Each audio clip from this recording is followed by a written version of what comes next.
Assalamualaikum warahmatullahi wabarakatuh.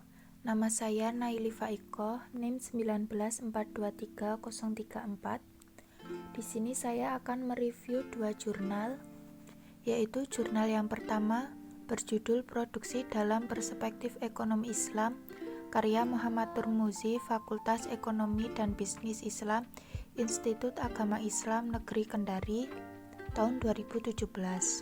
Ekonomi yang dibangun atas dasar-dasar dan tatanan Al-Quran dan Sunnah Rasulullah dikenal dengan istilah ekonomi Islam. Sistem ekonomi Islam bertujuan untuk sebagai kemaslahatan bagi umat manusia. Ini merupakan pelaksanaan ilmu ekonomi yang dilaksanakan dalam praktek sehari-hari, dalam rangka mengorganisasi faktor produksi, distribusi, serta pemanfaatan barang dan jasa yang dihasilkan dengan tidak menyalahi Al-Quran dan Sunnah sebagai acuan aturan perundangan dalam sistem perekonomian Islam. Prinsip yang terdapat dalam sistem ekonomi Islam ada 4, yaitu tauhid, keseimbangan, kehendak bebas, dan tanggung jawab. Di sini kita dapat melihat konsep produksi dalam ekonomi Islam. 1. Ada akidah, 2. Syariah, dan 3. Akhlak.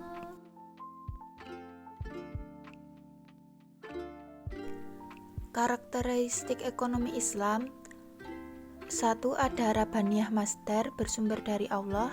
2. Ada Rabbaniyah Al-Haf, bertujuan untuk Allah. 3. Ada Al-Raqobah Al-Majjujah, adalah kontrol di dalam dan di luar.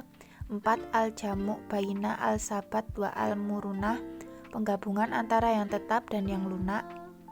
5. Al-Tawazun Baina Al-Maslahah Al-Fard wa Al-Jamaah, yaitu keseimbangan antara kemaslahatan individu dan masyarakat. 6. Al-Tawazun Baina Al-Madiyah wa Al-Ruqyah, keseimbangan antara materi dan spiritual. 7. Al-Waqiyah realistis. 8. Al-Alamiyah universal.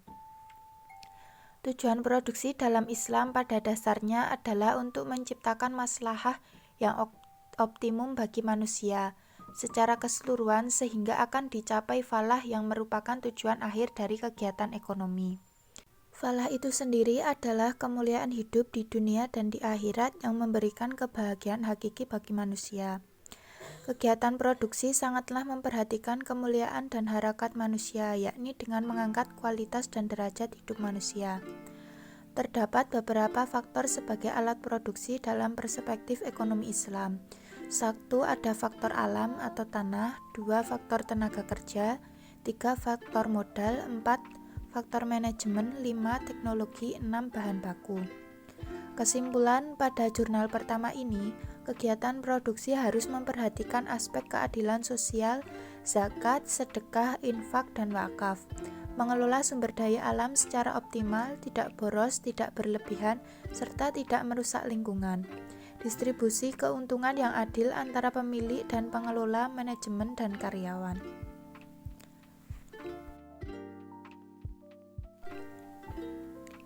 Jurnal kedua yang akan saya review adalah Teori Produksi dalam Studi Ekonomi Islam Modern, Analisis Komparatif Pemikiran Muhammad Baqir Al-Sadar dan Muhammad Abdul Manan, karya Vita Nurul Faizah, Program Magister Ekonomi Syariah Pascasarjana UIN Wali Songo, Semarang, tahun 2018.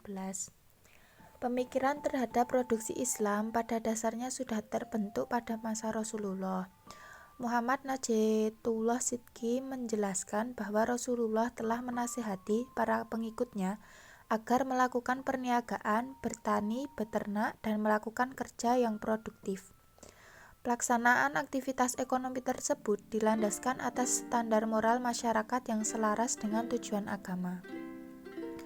Muhammad Baqir Al-Sadar dan Muhammad Abdul Manan merupakan dua tokoh ekonom muslim yang hidup di era kontemporer dengan selisih umur kurang lebih 5 tahun. Meski demikian, substansi pemikiran kedua tokoh tersebut sangat berbeda.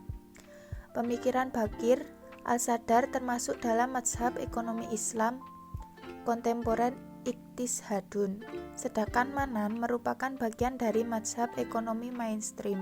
Esensi produksi pada hakikatnya berdiri di atas tujuan yang hendak dicapai pada proses produksi.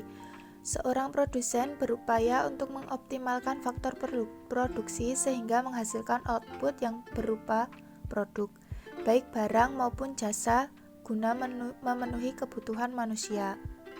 Produksi perspektif Muhammad Baqir al-Sadar tidak sepakat bahwa ekonomi Islam adalah sistem ekonomi yang sama seperti sistem ekonomi sebelumnya, yaitu kapitalisme dan sosialisme. Sadar menawarkan dua cabang strategi mengenai produksi Islam. Satu, strategi doktrin atau intelektual.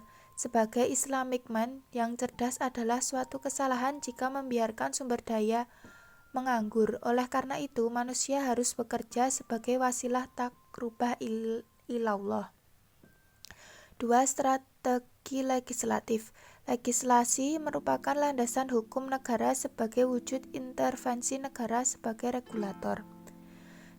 Menurut Manan, produksi berarti tidak berorientasi pada penciptaan secara fisik sesuatu yang tidak ada, melainkan penambahan utilitas suatu barang. Sementara itu, proses produksi menurut Manan merupakan usaha bersama antar anggota masyarakat guna menghasilkan barang dan jasa bagi kesejahteraan, di mana barang dan jasa tersebut diproduksi untuk hal-hal yang halal dan menguntungkan. Di sini kita bisa melihat konsep produksi perspektif Islam menurut Baqir dan Abdul Manan. Perbandingan variabelnya: 1. Definisi produksi, 2. Pertumbuhan produksi, 3. Faktor produksi, 4. Prinsip produksi. Nah, kita juga bisa melihat perbedaan faktor produksi menurut Sadar dan Manan.